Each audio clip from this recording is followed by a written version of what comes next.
teman-teman, bertemu lagi di praktikum elektromagnetika. Pada kesempatan kali ini kita akan melakukan praktikum mengenai tangan galvanometer. Ya, adapun tujuan dari percobaan tangan galvanometer adalah agar kita dapat menentukan komponen horizontal induksi magnet bumi dengan menggunakan galvanometer. Ya, sebelumnya tentunya saya akan memperkenalkan alat-alat yang akan kita gunakan. Yang sudah terlihat di tampilan video ini adalah tentunya yang utama adalah kita membutuhkan kumparan dengan lilitan tertentu. Nanti akan saya tunjukkan bagaimana menghitung lilitannya ya. Kemudian kita membutuhkan jangka sorong untuk mengukur diameter dari kumparan ini. Kita akan butuhkan sumber tegangan. Kita akan gunakan nanti sumber tegangan searah DC dan juga pengukur arus ampere meter dan juga beberapa kabel penghubung. Baik. Oh, satu lagi. Kompas. Maaf ya. Oke, teman-teman bisa perhatikan di rangkaian pada pelaksanaan percobaan. Jadi kita akan coba untuk melakukan perangkaian percobaan. Ya, tentunya sebelumnya kita perlu setting seperti kasus solenoida kemarin. Berarti karena kumparannya melingkar begini, berarti saya harus meletakkan kompasnya di mana, gitu ya.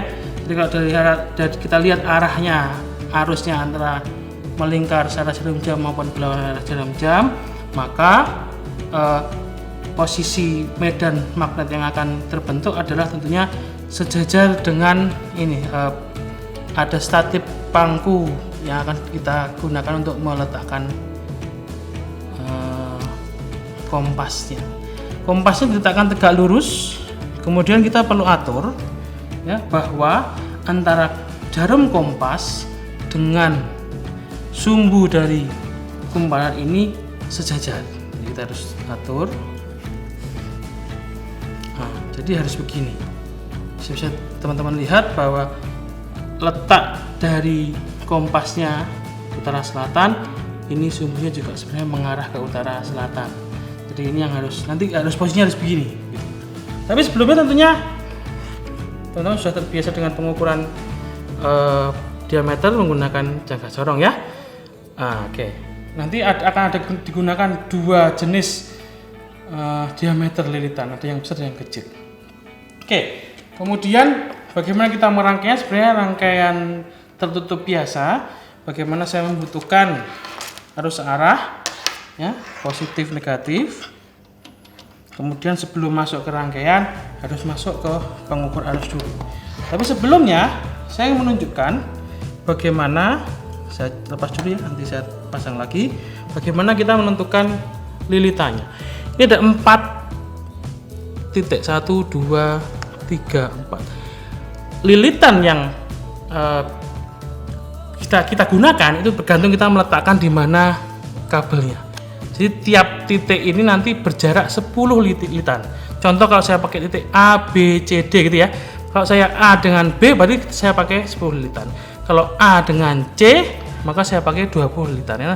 Berjarak 10 lilitan. A dengan D 30 lilitan. Kalau B dengan C 10 lilitan begitu. Jadi setiap titik ini berjarak 10 lilitan. Oke, kemudian saya kembalikan kompasnya. Saya letakkan tegak lurus ya. Saya tegakkan tegak lurus. Oke. Kemudian saya menggunakan 10 lilitan. Nanti akan dilakukan variasi lilitan ya. Bisa 10, bisa 20 dan seterusnya. Oke, saya letak ampere meter ya ini DC. Oke, positif, negatif. Kemudian saya masukkan salah satu ke sini. Ini kalau saya pakai 2 titik ini yang negatif saya sambungkan ke sini ya, karena biar ya membentuk rangkaian tertutup ya. Nah, saya berarti gunakan AB berarti ya 2 titik berdekatan ya, berarti 10 lilitan. Nanti kalau saya geser A dengan C itu sini, berarti saya gunakan 20 lilitan. Ini dari titik 1, 2, 3, 4 A, B, C, D gitu. Misalkan saya gunakan dulu 10 ya, nanti ke 20. Oke, rangkaiannya hanya begini saja. Jadi setelah tersambung, saya tidak menggunakan sakas, saya langsung menggunakan power supply.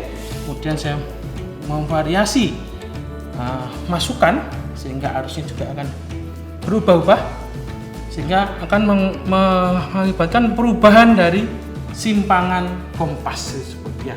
Jadi terbentuk medan, maka akan mendorong kompasnya sejajar dengan sumbu bangku ini ya, bangku tumpuan ini.